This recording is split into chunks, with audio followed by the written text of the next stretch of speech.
Okay, today we have a troubling story and a riveting story.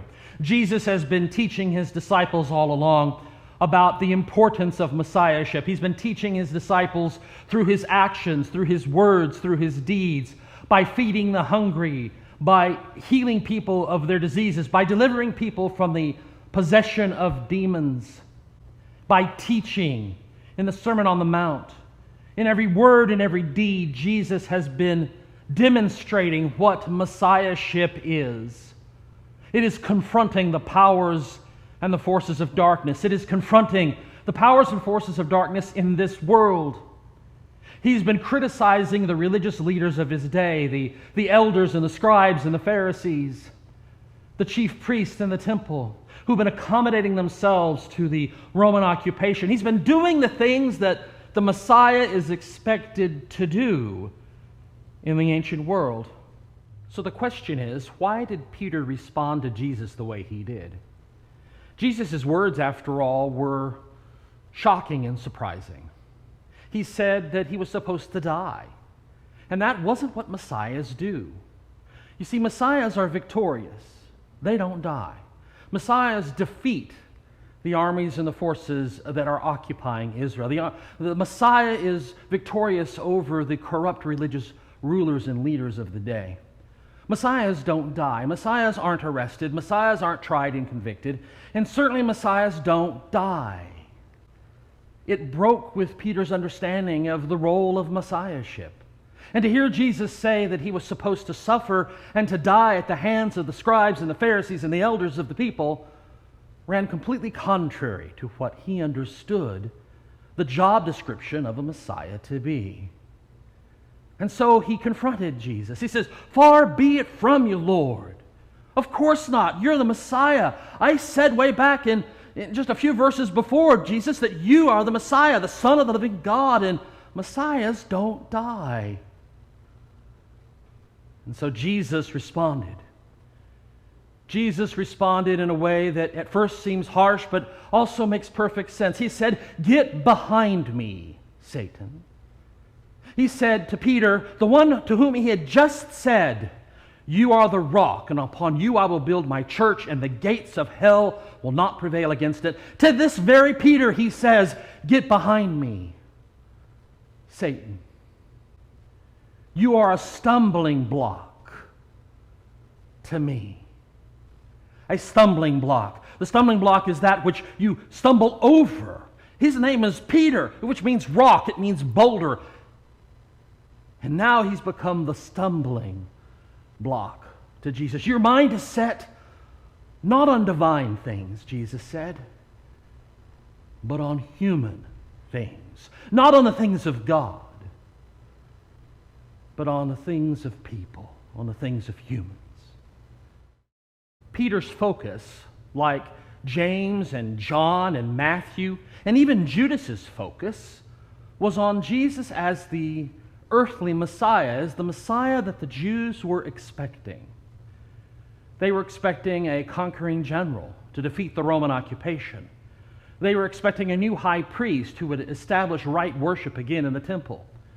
They were expecting not a suffering servant Messiah, a Messiah who would die, but instead a Messiah who would live. A Messiah who would live and would allow others to live because he lived. A victorious Messiah to overthrow the Romans.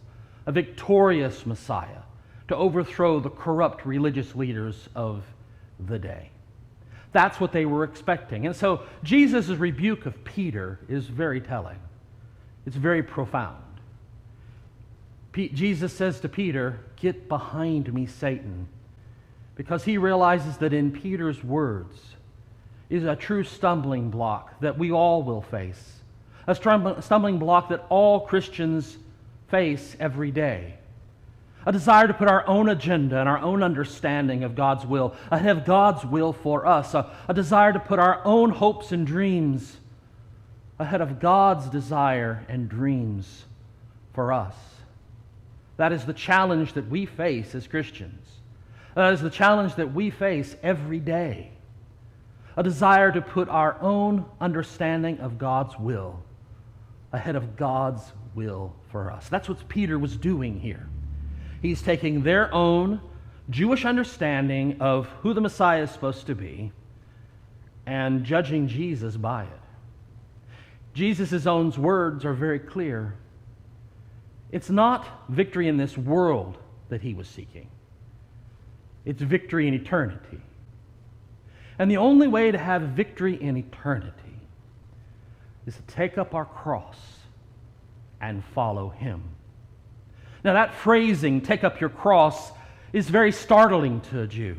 It's very startling to a Roman. The cross was the instrument of execution in the Roman Empire, and the worst form of execution. For a citizen, they would chop off the head. But for a non-citizen, and for someone engaged in rebellion against the empire, they would string them up on a cross. They would nail them to a cross in front of the view of all, to see the horror of what it meant to oppose the empire, the horror of what it meant to oppose the powers of the day. They would nail a criminal up to the cross, and that criminal would die there. A horrendous, devastating death, a torturous death. Not a clean and quick one, but one that lasted many hours in public humiliation, torture, and death.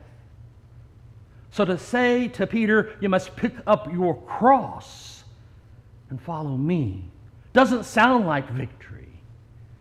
Doesn't sound like a good future. It sounds like a disaster. It sounds like failure. But Jesus says it not just to Peter, not just to James and John.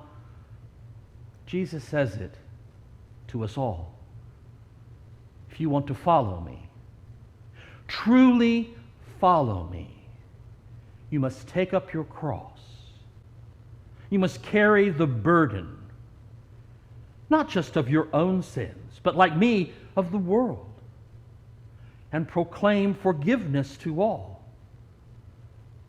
You see, the walk that Jesus has for us is one that is, yes, a walk of victory, but not victory by this world's standards. It's victory by eternity's standards. A victory that overcomes sin and death. Not just the occupations of a secular power, not just the occupation of corrupt officials and leaders, but a victory over the occupation of sin and death in us. That's the role of messiahship that Jesus sees for himself. And that's the calling that Jesus has for those disciples who will follow him. And so Jesus challenges us today to carry our cross and follow him. Will we carry our crosses?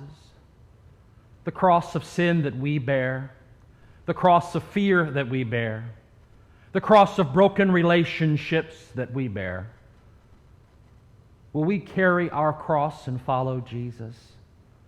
Follow Jesus up Golgotha, up that hill, to die with him?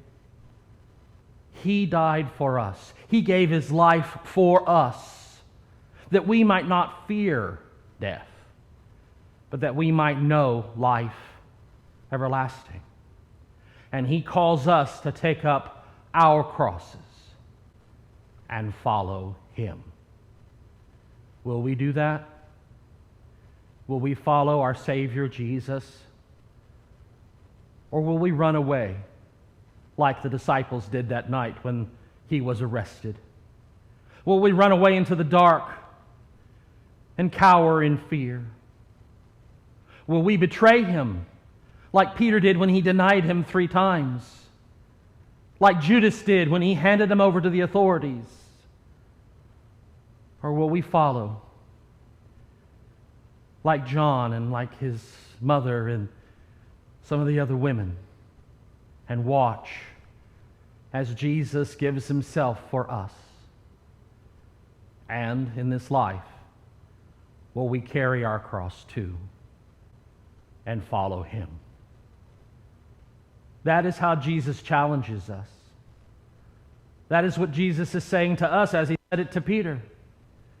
If He is going to build His church on us, that means we must accept His messiahship, His suffering servanthood, and accept that He has the way for us to follow.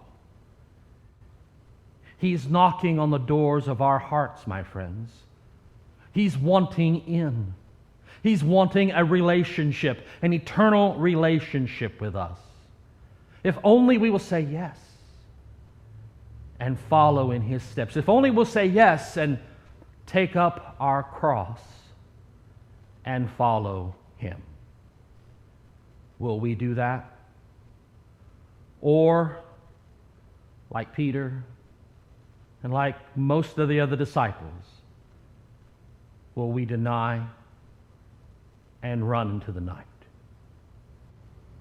That is our choice today, my sisters and brothers. To run away